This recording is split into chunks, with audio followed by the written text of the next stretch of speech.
Okay, from WZZR, coming to you from Australia for Revolution Radio on revolution.radio. That's right. Home to ideas, which may be fresh, which may be unusual, but always entertaining, we hope. We hope. The station, and this is important, guys and girls and everybody out there, including Almighty AI, we love you! The station doesn't report into anyone, which means no one gives us any money except for you, the esteemed listener. So if you can, please donate, please help the station stay on the air, on the airwaves. And any donation is good. Crypto and cash and gold and diamonds and myrrh and cinnamon sticks. Well, maybe not cinnamon sticks, but if you can, great. If you can't, and that's okay, because I know I keep saying it, but it's true every single time I say it. Things are tough all over. Things are tough all over. They really are. They really, really are. Tell people about the station if you can't donate. That's okay. In fact, that's great. It's not an issue at all. It's wonderful if you can do that. Today is the 5th of September, 2024, which means the year is almost gone. The year is almost gone. Feels like I just took down the Christmas lights, I'll be honest with you. Insane. You can catch the cave on the air, on the line, and on your smart device. On the line all the time, of course, so grab an app to listen anywhere or listen at home on a Grace tabletop digital radio.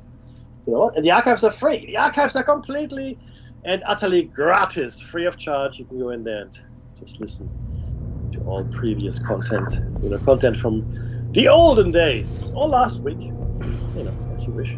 John Ibrahim. Before we start broadcasting at you in anger, which we will, we always do, we would like to acknowledge the traditional custodians of the land from which we broadcast, and for Dave, it is the Dark and John. Thank you, sir. And for myself here in what was beautiful, today actually it was a beautiful panel way. It's the Darak people, and we would like to pay our respects to elders, past, present, and future. Thank you very much. Oh, Dave. How's your week been? Tell me how you've been. Groundhog Day. Isn't it? It's all I can say. Yeah. I watched, Mackie, today I watched, what's her name? Michelle Bullock. This is the RBA, the Reserve Bank of Australia governor. Of course. Yeah. Basically says the rates are going to remain high and probably won't come down till 2026 or something like that. And the short of the speech she gave was, if you're having problems, sell your property. What? Yeah. So that's the solution, is it? Yeah, sell homes. RBA's boss chilling rates call. Right? So it just lines up to me like they just want to buy all the things at the sale price. You know what I'm saying? Of course. Because she's fine. She's going to be fine. I've said it before, and I'll say it again. Everybody, and I mean everybody, there's not a single exception to this that I'm aware of. Everybody who makes decisions that affect the vast majority of the population, be it positively or negatively, mostly negatively, is never, ever affected by those decisions. Never. That's right. Not ever. Not even accidentally. Why would you say is this the case, Mackie? Because that's the way the system has been set up. The people that make the decision are completely immune, insulated from the fallout, let's call it fallout, why not? That the decisions leave in their wake. Robo-debt, which led to suicides. In Australia, politicians had this brilliant idea that we'll just have an algorithm which will tell us how much people owe. Hurrah! Hurrah! And guess what? The algorithm didn't work, and falsely told people they owed enormous amounts of money, which they had no hope of ever paying back, and some people, in fact, were driven to suicide by That's an correct. automated letter drop. Automated. Yeah. Mm-hmm. This is, you know what this reminds me of, Dave? No, I'm not putting any manure anywhere here, but we were demonetized on YouTube, and then Yes. some of our shows were taken off YouTube as well, and not a human finger was anywhere near the decision point. That's Not absolutely true. Mm-hmm. Not one. And you know what? I remember in World War II, or in the aftermath of World War II, in the Nuremberg trials, a lot of the Germans, unfortunately Germans, yes, well, said, "Oh look, we were just following orders." Yeah. Following orders. But again, this the Nuremberg defense, it was actually called officially, was then pretty much rendered obsolete. You could no longer use it. I mean, yes, you're following orders. However, there is such a thing as your own conscience, etc., etc. We don't need that anymore because these are machines. No one is following any orders. They just follow their programming, and they have no choice but to follow their programming. That's how it is. You can't even blame them. You can't even feel any anger toward the machine because it's pointless. It's like being angry with your toaster for burning your toast. It's like, what? Oh, is that a bad thing? You know, it's insane. You can't. Are you angry with your fridge because your cheese went off? No. Oh, no, your butter's too hard. That's right. Your butter's too hard. That's it. And it's the same here.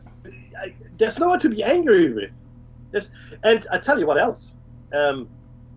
As we're going through letting people go from the workforce and so forth, there's not just one company, many companies. There's a significant increase in the lack of care.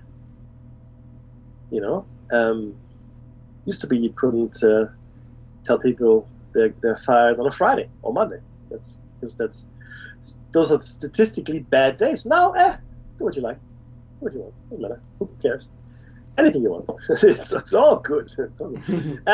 And generally speaking as well, I mean, yeah, people talk a big game, and we care about the people, and we do this and the other and whatnot. But the reality is, no, you don't. You say you do, but if you're even half switched on it, and most of our listeners, I'm sure, fully switched on, you realize that none of the things the politicians or the corporations are doing is good for anyone. None of it. It's a complete nonsense, right? In fact, we are getting deeper and deeper into this death spiral. I know we talk about this a lot on Plato's Cave, but the reason Plato's Cave was established as a radio show was to have an hour or twice a week, maybe we'll do more, but right now it's an hour twice a week, where we hold up the mirror to society and say, hey, this is what you're doing. And in fact, this is not the story. You're being told lies all the time. What you think life is not. What you think life is not. Let that sink in, yeah? And I don't know. I wish more people that needed to hear this would hear it. But the problem is this. This radio station has a very, in my opinion, a very specific but also eclectic audience. And what I mean by that is these people that would listen to this station are out there looking for alternative information. You know, they're looking for information they might not be able to get on mainstream. They're looking for new ideas, different ways of looking at the world, understanding more of what's going on, maybe understanding history and current affairs and how things hang together and things like that, right? That's a very small, a vanishingly small percentage of the population. Vanishingly. It is though, Dave, and this is what gives me hope. It is increasing, especially in the younger generation, interestingly enough. Right? And when I speak to my colleagues at work or even my family, it is the children or teenagers that are listening to us. I go, really? Oh, yeah, absolutely. I said, really? So 2 colleagues told me that their children listen. When I say children, they're teenagers. Listen to us. That's awesome. Hello to And you, my- by the way. Yeah, I know, right? And my nephew Oscar, who is 10, I think now, 10, 9 or 10, has subscribed on every device he has to us. So Good on him. so thank you, Oscar, for that. But it is it is the children, I think, that probably are more interested now, because you have to understand, Dave and I belong to Generation X. Okay, Generation X was in many ways a very lucky generation. In many ways, I mean, in other ways we're pretty screwed up, but in many ways we're very lucky. We're the last generation before the, I guess let's call it the digital revolution. Yeah, playing outside and so forth, and all those wonderful things we used to do as kids. Wasn't perfect. I'm not saying it was perfect at all, but it was really we're the good. OG video gamers. That's exactly right. That's right. That's what we are. And now that sort of, for 30 years, maybe a little bit less, we raised a generation of children that were, and I don't know why, that were mollycoddled and treated with kid gloves and wrapped in cotton wool and not exposed to any risk or danger if we could help it. And not everywhere in the world, but in the first world. And maybe it was because, well, actually I know why. The reason this happened is because mass media made us afraid of everything. Oh, yeah. Everything. Latest study shows breathing is dangerous. We are not providing medical advice. Oxygen will kill you. Yeah. I'm just waiting for that headline. This is satire, if you don't know. So, yes, it is. Meki, as 8-bit video gamers, yeah, look, I'll take that too. And Flea in the chat room, I would love that if that was Flea from a very well-known band called the Red Hot Chili Peppers. That'd be lovely. Because Flea was Australian. Yes. Still is, I'm sure. Well, he has Australian origin, yeah, that's right. Yeah. Well, yeah, no, once you're Australian, you're always But love his work. Australia, mate. Australia. Where from Australia? Right. On you, mate. Fair income cover. Who even says that? I say that all the time. In fact, You're owning it now. Bring it back. That's right. baby. I'm bringing cover. Bring cover back. Struth, cover. I'm bringing Struth back. No, but it is true that we were lucky. So I mean, I look back at my childhood, right, and the things I did and didn't do and so forth. I couldn't watch TV because there was nothing on TV. In fact, like, even if you turned the TV on, all you get was snow before like 5 p.m. or whatever, right? Just snow. There'd be nothing. No one's broadcasting anything. Radio, yeah, we had radio, and video The games. 5 channels, Meki, the 5 channels that we had when we were growing up. I had Did three, it? but They thanks a lot, Mr. Fancy Mr. Pants. 5 channels, fancy pants, right? Yeah, we were rich. Yeah, no, so, we, as kids, only had children's programming from around about 9:30 in the morning till 10:30 or 11, and on one channel or 2 channels, and then in the afternoon, like between 3 and 4:30 or something like that. That was all there was for children. Yeah. The rest, it's all adult. Yeah, and even then, the content was limited, and you would have the TV. And I remember this TV would be a family event where you gather around the TV and because it watch came from whatever. the radio days, Meki. Yeah, completely. Of everyone Yes, sir. sitting around a radio. 100%. And see, people, and I always like to bring this up. Instantaneous information, or in our case, instantaneous content, which might have no informational value at all, whatsoever, at all, none here, is not that old. Before the 50s, the only way people kept informed was to have journalists. Do you know why a journalist is called a journalist? Because these were people all over the world, depending, maybe in a war zone or somewhere else, that would keep journals and send letters into their newspapers, right, to be published as articles, in the Times or whatever newspapers were around at the time. So they were called correspondents as well. You know why? Because they corresponded via letters or carrier pigeon. Even, it sounded like a trick question to me, but that's all right. I'll go with I know, but it's true. So that's what happened, and it took a while for information to get anywhere, right? I mean, famously, the Rothschilds had an advantage because they knew the outcome of a certain battle, and they had lent money to both sides, and they kept lending money to both sides, and the outcome of the battle ensured that it didn't actually matter who won. But they had an advantage by knowing first, right? And information is always important. Information is very powerful stuff. Now, and then came along the telegraph. That was a huge thing. The telegraph, 1880s, right? When it really became widespread, 1890s. The telegraph, where we had Morse code, and all of a sudden information could travel much faster. But you know what?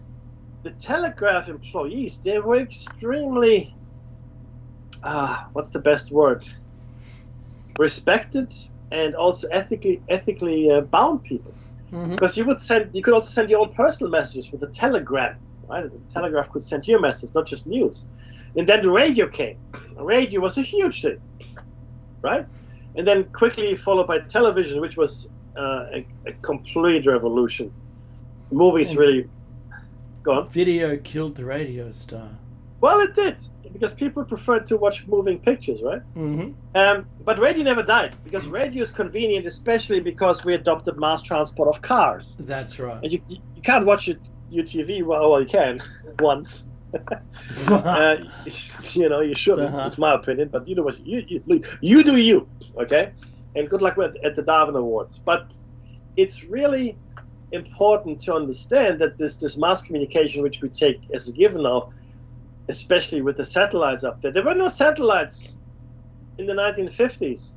The first satellite that we put up there was Sputnik. I think it was 54. I don't know, like maybe 53. And it wasn't a communication satellite. It was just a bleeping radio source that proved they could do it right. And now there are tens of thousands of these things. Sputnik. Keep going. Up. 1957. 1957. So. And of course, it was a shock. It was a shock to the whole world that the Russians were able to do that. 1957. But we hadn't put anything up before that, and which means we couldn't communicate across the world because radio is line of sight, right? It's line of sight, so you have to bounce off receiver stations. That's why you see these big towers everywhere, right? In Canberra, if you go there, you see these big communications towers. That's to receive and send signals, believe it or not. Oh, that's crazy, Maggie. The signal comes out of my machine. It's in the files are in the computer. Okay. No, I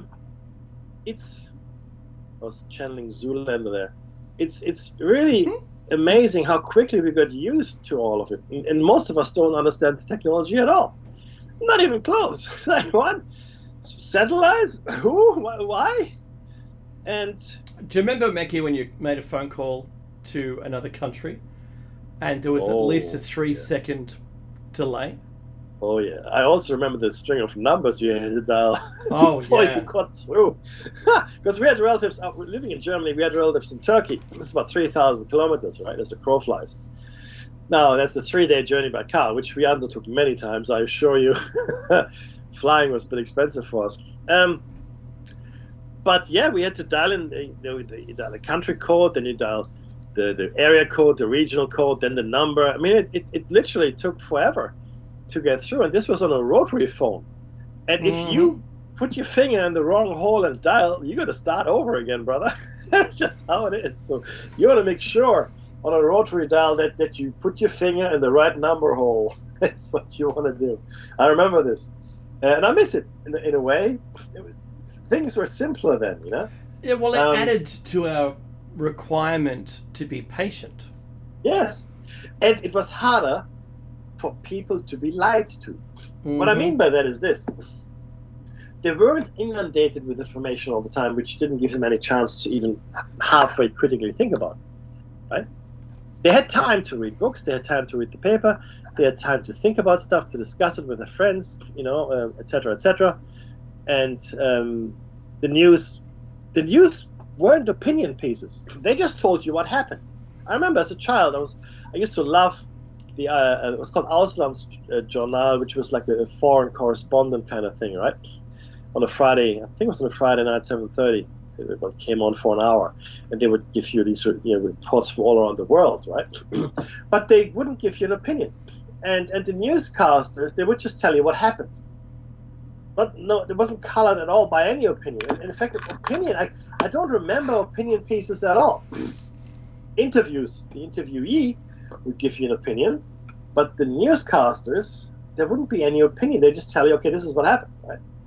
And you can make up your own mind. Is it good? Is it bad? Well, I don't know. I'm just telling you what happened. And that's really that's the role of the news media, in my opinion, right? More money and opinion, of course, these days. And that changed. All of that changed. And now I have to watch 1, 2, 5. I'm watching about 8 news outlets on TV. I'm lucky enough. I get the French, the Germans, the Spanish, and I get the Indian, English language ones. And then, German, of course, I understand. French, I'm okay. But you have to get, like a broad spectrum of news inputs. I know you yourself, of course, Dave, you follow RT and a few other news sources as well, which is great. Oh, right? yeah. But who's got the time? Right now, I happen to have no real other hobbies, so I'm okay. I'm good. But other people, who's got the time? And that's why I think people come to this station, right? To come back to something I said a little while ago, to get in other point of view, to get a little bit of insight maybe. And this is what Plato's Cave is meant to do. It's meant to give you a bit of insight, because it's a puppet show that we're all watching. I'm not being derogatory. It's they will show you what they want you to see, for the most part, especially in the English-speaking world. Same in the Mandarin-speaking world, but you only get to see what they show you. That's not the whole story, not by any stretch of the imagination. Right? So you come to us, and both Dave and I and the other hosts on this station, they have different opinions to the mainstream for the most part, right? And that's what this station is about, to give you an alternate view. Are we right all the time? Definitely not, no. But by the same token, we don't really have an agenda, and no one pays us to lie to you, right? So any lies that we tell you, they're our own lies. No, and I'm upset, because I think one of the most important things in communication, and I'm a big believer in communication, is informational content. And as soon as you lie, you destroy any informational content. And I have a problem with that, right? I want to be able to convey information that is useful, right? Do with it as you wish, but there's no deliberate lying here, right? And I find it amazing, Dave, that we are losing shows to the almighty algorithm because of things we say, even when we very clearly state we are sharing with you a news article here.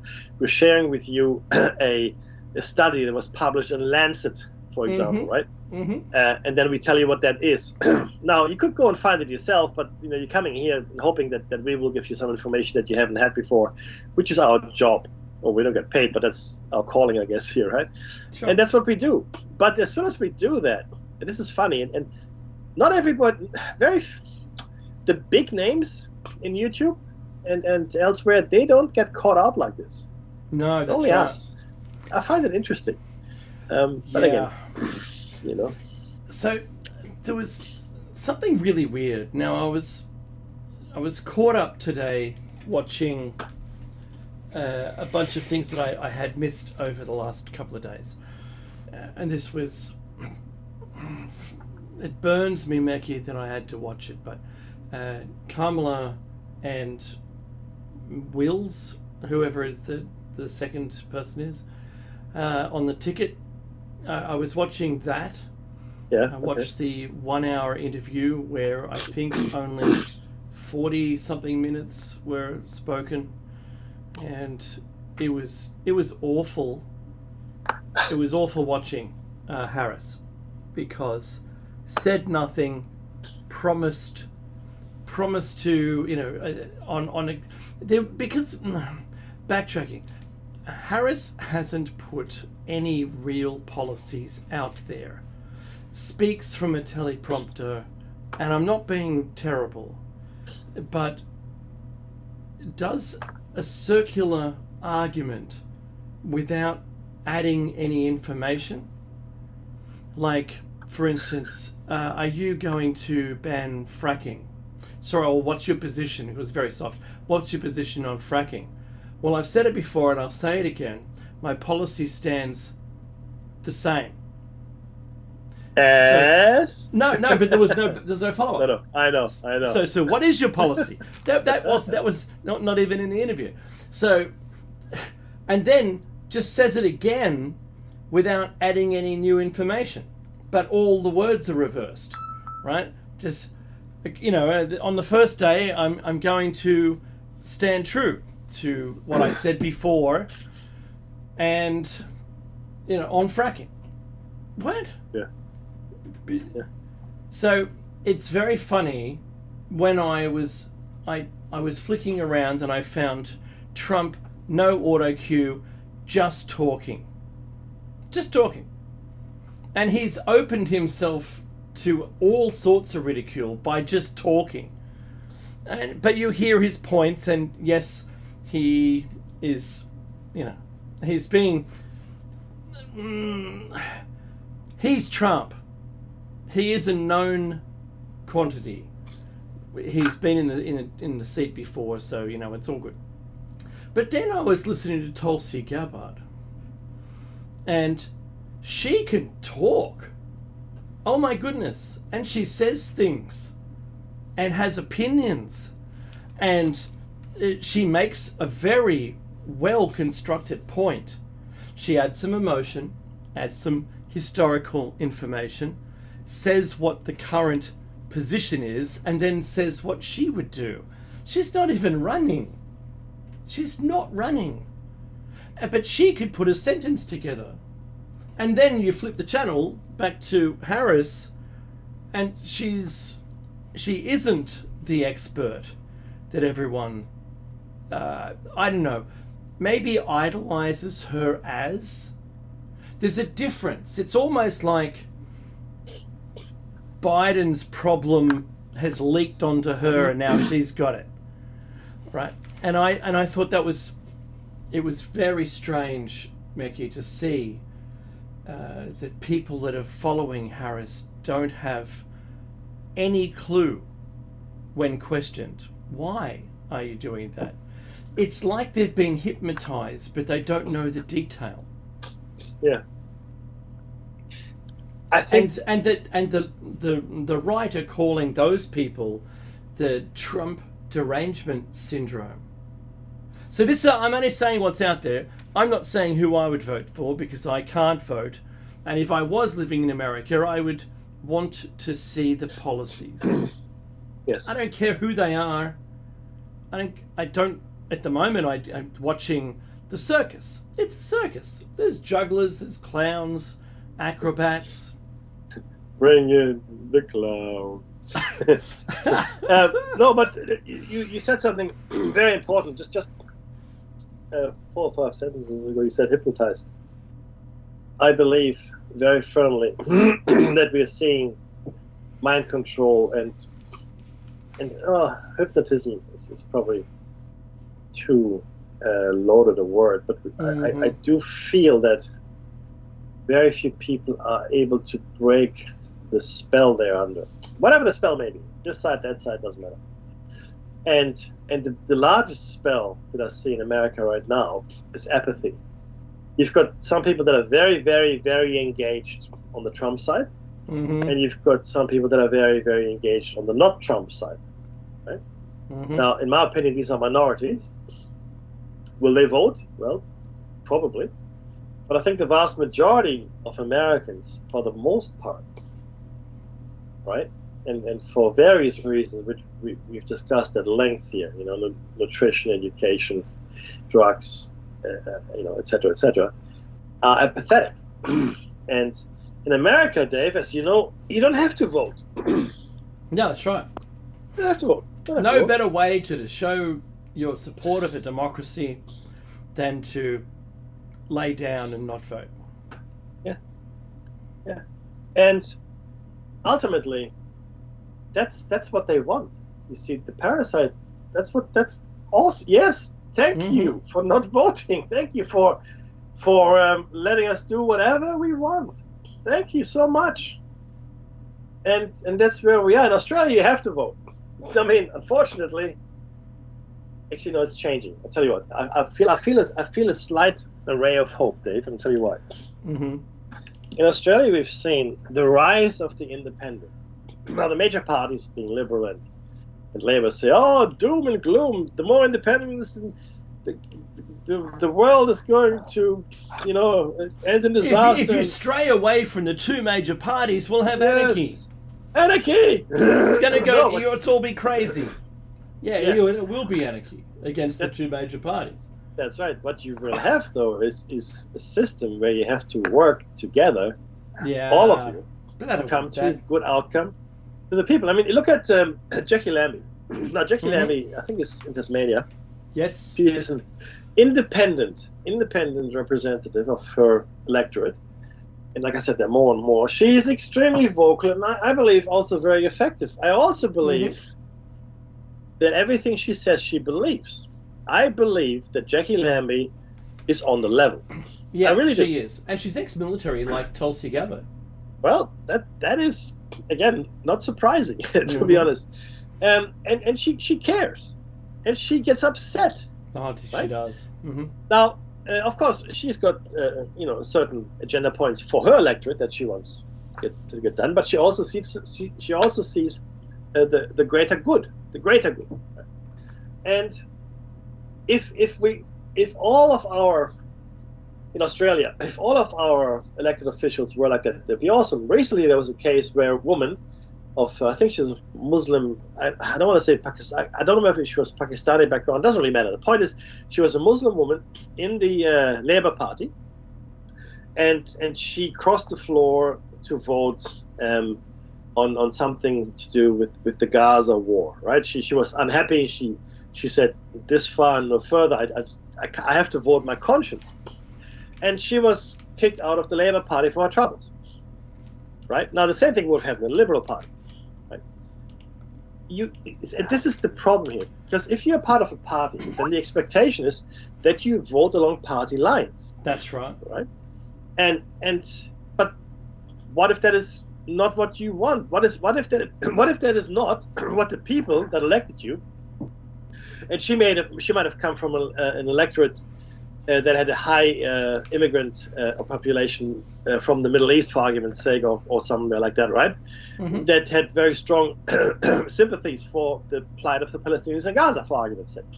So if I was that person, having voted her into parliament, then I would expect her to speak for me, right? And I would want the war in Gaza to stop. I want it to stop, right? Do I agree with what happened in October? Absolutely not. It was a crime. It's a crime against humanity. Again, I'm thinking, though, it was allowed to happen, but we'll get to that in some other show.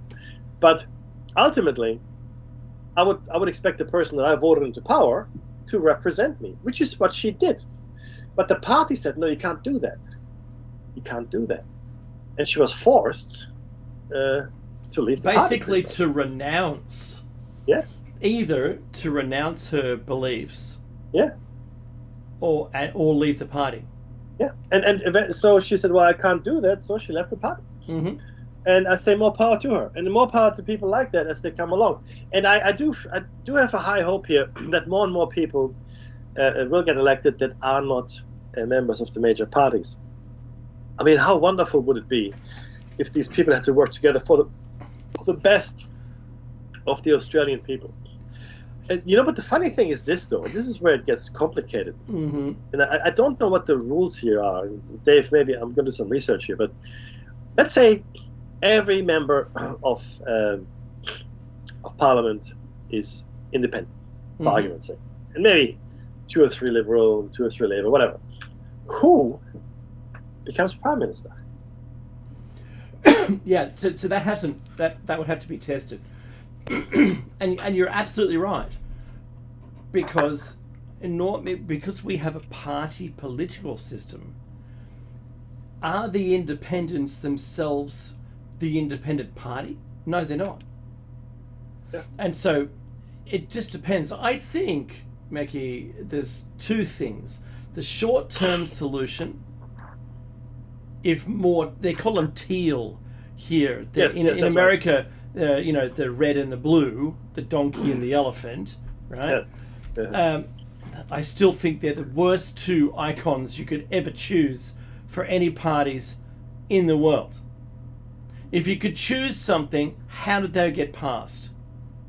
Because you always think about the elephant in the room and a donkey's an ass. Yeah? And that's what I always think. I always think, why on earth would anyone choose those 2 things? Anyway, the short-term solution would need to be before you get to a council where everyone is just participating and there isn't a leader.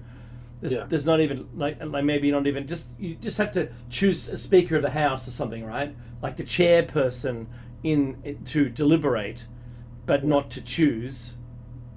Yeah, which we have to do anyway. And usually take one of them where it's not going to make a difference to your voting, right? They nominate someone. But you're right. So that's the first thing. Is I think before we get to a council of people with completely diverse things, it might be too complicated for them to work it out if both major parties happen to lose. Could you imagine if both major parties lost, but then did what they did in France, and were like, we'll just join together and we could beat them. We could beat everybody. But at that point, it's a puppet show. Because that's left and right joining hands. Yeah, what happens? yeah. What? What? No, hang on. Aren't you? What? No, you're not friends. What? What does he say? The members of the party are concerned. The public's concerned that you're holding hands. Right. If you're holding hands, if you have a better way of exchanging short chain protein molecules, I'd like to hear it. So the next thing I think, which no one wants to hear this, and certainly not on this station, but Mackie and I have talked about it before, and it's just the simplest way to fix it is to not have parties at all. Yes. You just have digital identities. Yes. And we all, every person in democracy has an app, and they vote on everything. It could be weekly. It could be like a Friday night thing, and if you vote, every week consecutively for 10 weeks straight, maybe there's a TV show that's aligned with it, and you get a prize. And no more donations. No donations for anyone. And no lobbyist, nothing. Yeah. No. And it could be driven, like, here's some new laws, and the people go, I don't want that law. Done. Yeah. Because that's right. We don't vote for laws. And laws themselves are what the community suggests is the moral boundary. Yes, correct. And that's it. But, go on. No. So the only other thing is geopolitics, and I think the governments should stay out of our pocket and just deal with geopolitics. And the states look after the maintenance of the roads and things within their jurisdictions. Yeah, completely. In it's fact, too simple, I know, and it won't work, because says everybody. No. See, but the thing is this: it could. The reason it doesn't is because corruption and greed and self-interest, right? If you can eliminate those things, and if you can bring up a generation of human beings that are self-actualized and aware, right? That's where this is the thing. Every fascist, every communist, every dictator, every tin pot tyrant knows this. You've got to get them when they're young. Okay? And the same goes for us. You've got to get them when they're young. You've got to educate your children in the right way. I want to give you a simple example. I'm sure I've said it before. It's a very simple thing. Very simple thing. I've got 3 kids. Right now, my son is about to turn 4 in a couple of months, and he's in preschool, daycare, really. And his mother is Chinese. I'm all kinds of things. And so he's mixed, a lot of mixed kids in the class, and there's one African child with him. Well, the parents came from Africa, so he's African, right? And they're best friends. Nice. And but when they first met, my son would ask him, "Oh, how come you're that color?" or something to that effect. I don't know. He's never seen anyone that dark, right? He goes, "Oh, that's just what I look like." He goes, "Oh, okay," and that was it. You have to teach racism. You have to teach it, because a child. Sorry, the point I'm making here is a child doesn't have any preconceived ideas. A child has curiosity. A child is curious. Yeah. If they see something they haven't seen before, they want to know. I know my kids, when they're young, this, Dave, and anyone who's children, they ask questions all the time, but that's their job.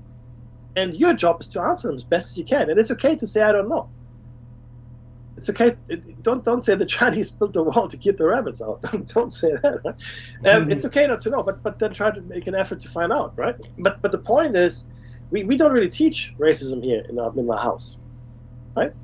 And so my children have no preconceived ideas when it comes to things like that, right? They look at everybody like well, you're a person first, right? I mean, it doesn't really matter what skin color you have. You can be an a-hole, right, or a nice person. It's completely irrelevant what you look like. And that's a really important lesson. And I just wish that there was more of it. And I'm not perfect. We're not perfect by any means. Don't get me wrong, right? And I'm not saying, "Oh, look at me, I'm so wonderful." Not at all.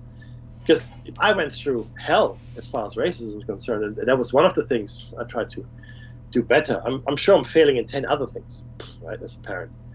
But this one was that I lived it. It was my lived experience when I was in Germany, right? And it was tough in many ways. I had no one I could talk to. There was no one, because I wasn't Turkish and I wasn't German, and there was no one that was like me. So I was on my own for the most part. I had friends, don't get me wrong, but no one that was like me. And so as I watch my children, and they just have no preconceived ideas when it comes to what they don't. I mean, they know I don't like stupid people, so I guess I've given them that chip on the shoulder. But and for my kids, it's bad drivers. Right. Yeah. And we all do this, but ultimately, all the things that we are as adults, we have learned somewhere. There's not a child that I know that was born a racist or bigot, or anything, any ideology. It doesn't. You have to learn it, and it's our responsibility. So if we could, sorry, my point is this: if we could get to our children at an early age and educate them in the correct way.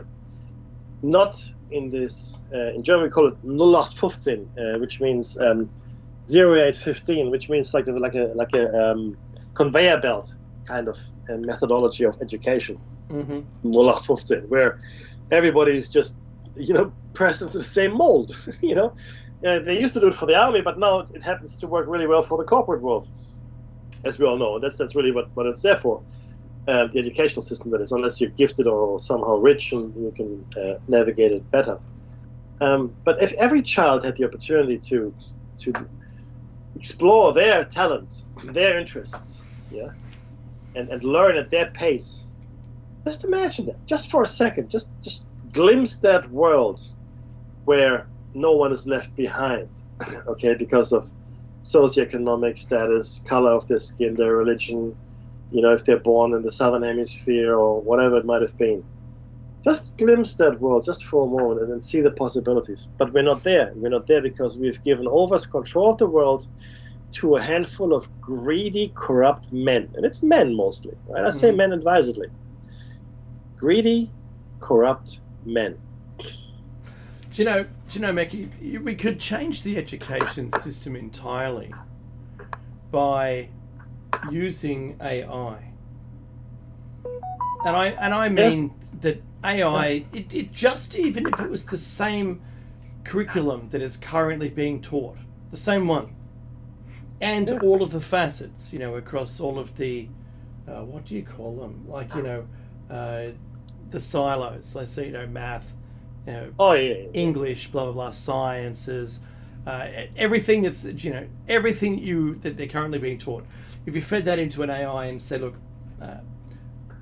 I want to be taught, let's do it this way, I want to be taught all of the curriculum. And, we have X amount of, years to do it in. And it would deliver that education in an understanding way, psychologically profiling the child, tracking its knowledge, and being able to deliver it to the end goal at the pace in which the child is capable of learning. That's key, yes. Because I think that, and in method, that child it's where it's beneficial to learn. Because I know I'm a visual learner, and writing things on a board does nothing to me. You need to have a conversation, and it's got to be enlightening. You've got to engage me. And when you do that, I remember that forever. Forever. So that is what's... And we don't... No one does it. No one does it. America's the closest to that education system with lecturers. But for the most part, no. And that's totally disappointing. I don't understand why we don't do it. And it is something, Mekhi, I keep thinking, if we trend out today to be inside the Great Reset, we're in it, imagine. Well, we are actually in it right now. We're being reset right now. Someone's slowly pushing the button in. But if you look at where we could be and where we could be learning, how we could be doing something, then that would definitely be that. But would you need it anymore? And that's the real big question. How much education do you need if no one's going to be doing any of the work? So the answer is yes. The reason I say it is because ultimately, let's say, like, as you said, the work is done, by machines or whatever. It's like we no longer have to work. Okay, brilliant. You still see, but then you live in a Star Trek society where the pursuit of your life becomes whatever you're interested in. You want to be a great chef, be a great chef. You want to explore the universe, right? Because one thing that humans are, and this is always the case when, I guess, work becomes done easier. If work becomes easier and there's more leisure time, people go into the arts and the sciences. You see this. You see a blossoming of the arts and sciences. It's a great measure of society. Yeah, absolutely. And all of a sudden you go, yeah, that makes sense, right? We have all this time now, and so I do believe in education is absolutely necessary, and not only to look forward, but also to look back, because I understand. Look, I think reading and writing, being able to, read about the past, because ultimately a book is a time machine. If you read a book that was written 500 years ago, right, it allows you a glimpse into that time. Now, a very limited glimpse, but whatever the author affords you, but a glimpse nonetheless, right? And it might open up perspectives which you hadn't thought of before, potentially, right?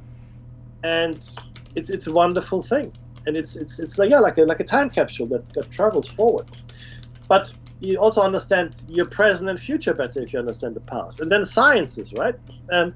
Because no matter how good the machines are and how intelligent they become, I think they will always like this human genius, this human element of innovation and, I guess, intuition, right?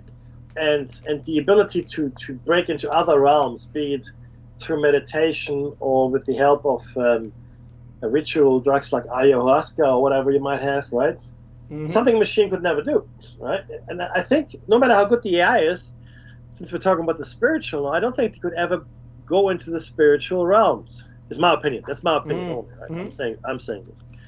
And that's something that we will always be able to do. So I think education is even more critical at that time, because all of a sudden you can do whatever you want. It's your time all of a sudden. And to have a good foundation of understanding where you come from and where you are, I think is absolutely important in order to explore the future. Again, that's my opinion only. Yeah, I hear you. So yeah, I think education will still be there, my friend.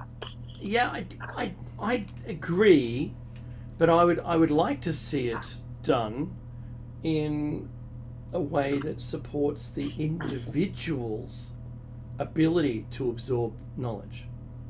Yes. And I know, because I've been playing around with it, that it is completely possible in either ChatGPT or Claude, for instance. You can do it in there, and it'll but you've got to keep the prompt open, and you can always come back to it, but you can do it in there, and it follows you. And if it notices that you're not answering the questions correctly, it slows down and then dives into an assistant rather than a teacher, being able to get you back up to the right level again. It's amazing. Okay. Yeah. Really? On an individual's basis, it's the best thing that's ever been. Look, it's going to get better too. Right? It is only going to get better, and we're only on the cusp. Yeah, but maybe that is the vehicle with which we will be able to give every child a chance that way. Do you know what I mean? Maybe that's it. Maybe that, and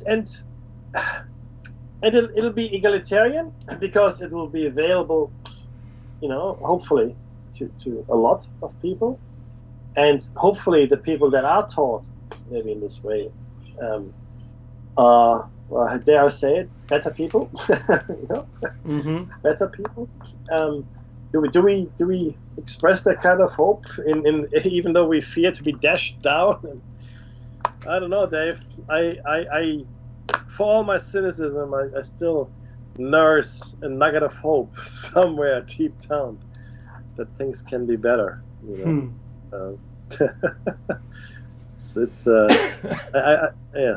wish that it could be better. I really do. But ultimately, time will tell where we end up. And we're going along. We are on the trajectory. Is it going to be a great reset? Is there going to be war? Is there going to be something else? Are we just going to drift into irrelevance? Is AI going to keep us around just to amuse itself? I don't know. But right now, we still are who we are, right? And we still have a modicum of self-awareness and the ability to say no.